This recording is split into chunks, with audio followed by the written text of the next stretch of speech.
దక్షిణ న్యూస్ అభ్యర్థులను ఖరారు కోసం టీడీపీ అధిష్టానం చేపడుతున్న ఐవీఆర్ఎస్ సర్వే ఇప్పుడు కొత్త గందరగోళానికి దారితీస్తోంది.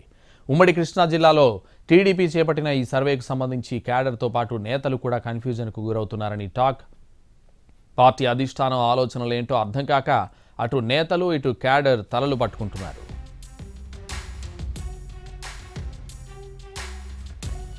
అసెంబ్లీ ఎన్నికల అభ్యర్థులను ఖరారు చేయడం కోసం టీడీపీ చేపట్టిన ఐవీఆర్ఎస్ సర్వే ఇప్పుడు ఆ పార్టీకి కొత్త చిక్కులు తెచ్చిపెడుతోంది. గతంలో పెనమలూరు, ఇప్పుడు నూజివీడు వ్యవహారాలను పరిశీలిస్తే ఈ విషయం నిజమేనంటున్న ఈ పార్టీ వర్గాలు పెనమలూరు సిట్టింగ్ ఎమ్మెల్యే పార్థసారథి టీడీపీలో చేరడానికి నిర్ణయం తీసుకున్నారు. పెనమలూరు నుంచి పోటీ చేస్తున్నట్లు సారథి తన వర్గానికి చెప్పడంతో అక్కడి టికెట్ ఆశిస్తున్న ప్రస్తుత ఇన్ఛార్జ్ బోడే ప్రసాద్ తీవ్రంగా వ్యతిరేకించారు. తర్వాత పరిణామాలతో సారథి నూజివీడు నుంచి పోటీ చేయడానికి సిద్ధమయ్యారు. టీడీపీలో చేరకుండానే నూజివీడులో పర్యటనలు చేస్తున్నారు.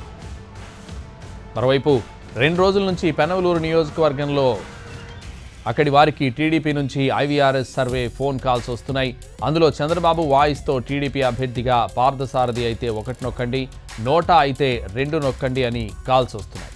దీంతో మళ్లీ ఇక్కడ గందరగోళం మొదలైంది. మరోవైపు పెనమలూరులో ఉన్న సారథి కార్యాలయానికి టీడీపీ ఇన్ఛార్జ్ బోడే ప్రసాద్ వెళ్లి సమావేశం అవడం కూడా నియోజకవర్గంలో చర్చగా మారింది.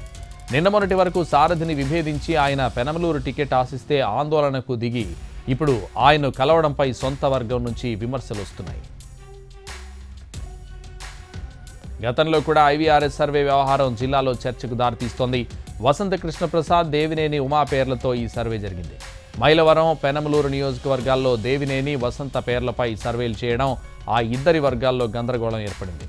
అయితే ఈ సర్వేలు ఆశావహులకు మింగుడు పడడం లేదు. ఇక సారథి పెనమలూరు కోరిన నూజివీడు నుంచి పోటీకి సిద్ధమై అక్కడి సమీక్షలు, పర్యటనలు చేస్తుంటే మళ్లీ పెనమలూరులో సర్వే చేయడం ఏంటనే చర్చ కూడా జరుగుతోంది. మరోవైపు టికెట్లను ఫైనల్ చేసే వరకు ఇటువంటి ఇబ్బందులు తప్పవనే నిర్ణయానికి టీడీపీ నేతలు వచ్చేశారు. వీలైనంత త్వరగా టికెట్లను ఫైనల్ చేస్తే ఎన్నికల వ్యవహారంపై ఫోకస్ పెట్టొచ్చనేది నేతల ఆలోచన. మరి టికెట్లను ఖరారు చేసే లోపు ఈ డబుల్ సర్వేలు ఎన్ని ట్రబుల్స్ తెస్తాయో చూడాలి.